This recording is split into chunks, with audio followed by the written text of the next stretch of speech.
తలదాచిన వారికి తలదాచినట్లుగా 3 కోట్ల మంది దేవతలు ఉన్నారని చాలామంది నమ్మకం. కష్టాల్లో ఉన్నప్పుడు ఏ దేవుణ్ణి ప్రార్థించాలన్నా సందేహం కూడా వారికి కలుగుతుంది. హరి అని బ్రహ్మయ్యని సృష్టించిన ఈ మూలపటమ్మ పెద్దమ్మ ఆసక్తిగా భావిస్తూ ఉంటారు. అసలు దేవుడెవరు? ఒకరు కాదా? రూపాలు, అనేక మూర్తులు, అనేక అవతారాలు కదా. మరి సామాన్య భక్తుడికి సందేహం తీర్చేదెవరు? 3 కోట్ల మంది దేవతల్లో మన పక్షాన్ని నిలిచేదెవరు? సర్వేశ్వరుడు ఒక్కడే అంటారు. అతడు శైవమా, వైష్ణవమా, శాక్తాయ, స్త్రీయ, పురుషుడా? అన్నమయ్య చెప్పినట్టు ఎంతమాత్రం ఎవరు తలిచినా అంత మాత్రం.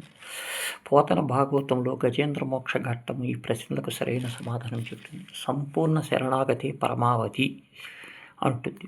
అనేక మదగజాలను రాజుందని హోంకరిస్తూ అహంకార భావం నదిలో జలకాలాడుతూ ఉంటాడు గజరాజు. మొసలి బారి నుండి తాను రక్షించుకోలేక, గర్వాన్ని వదులుకోలేక ఎవనిచే లోకము నన్ను కన్ను తెరిచిందో, జగమెవ్వని లోపల ఉన్నదో అతడు వచ్చి రక్షించాలని అర్థిస్తాడు. దైవమే కోల్పోతాడు.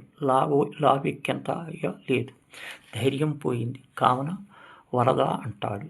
సర్వశక్తులు కోల్పోయి శోష వచ్చి దీనముగా వేడుకుంటూ లోకంబుల లోకేశుల లోకుస్తుల ఆలోకమైనప్పుడు పెను చీకటికి ఏకాకృతిలో వెలిగే అతన్ని సేవిస్తాడు. నా రక్షకుడు ప్రార్థించి శరణాగతి వేడతాడు. అంటే భగవంతుడు ఏ ఆకృతి లేదని సర్వజగత్తును ఆవహించి మహాశక్తే అతడి రూపమని భావించాలి. భక్తి జ్ఞాన ఏకాగ్రత రూపం మనం మూర్తులను పూజిస్తామే కానీ అతడు జగత్ అంతటి శాసించే సర్వాత్ముడు, ఆపద్బాంధవుడు, సకల అరిష్టాలను నివారించేవాడు. మహాభారత యుద్ధంలో శరంపరంగా కన్నా ముందుగా ఒక అదృశ్య శక్తి శత్రు సంహారం చేసుకుంటూ పోతున్నట్టుగా గమనించిన అర్జునుడు గీతాచార్యుని అడుగుతాడు.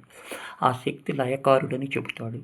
సృష్టి స్థితి లయలను నిర్ణయించేది ఏకాత్మ రూపమే భగవస్వరూపము. అతడు లోకాన్ని విస్తరించి అనంత విశ్వరూపుడు. భవస్వారాన్ని దాటేందుకు మనకు అతడే గతి. మతి సర్వాలంకృత రూపమే ప్రకృతి విపరీతమైన ఉంది. చైతన్యమూర్తికి అంజలి ఘటిస్తే చేసే ప్రార్థన ఏదైనా నిరాకారునికి అవుతుంది.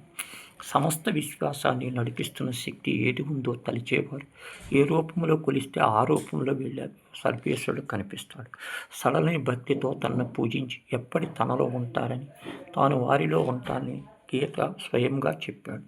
పత్రం పుష్పం ఫలం తోయం ప్రయచ్చతి.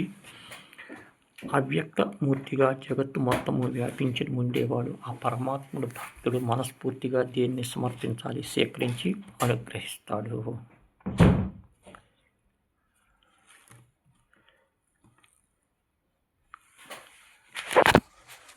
చాలా వచ్చింది.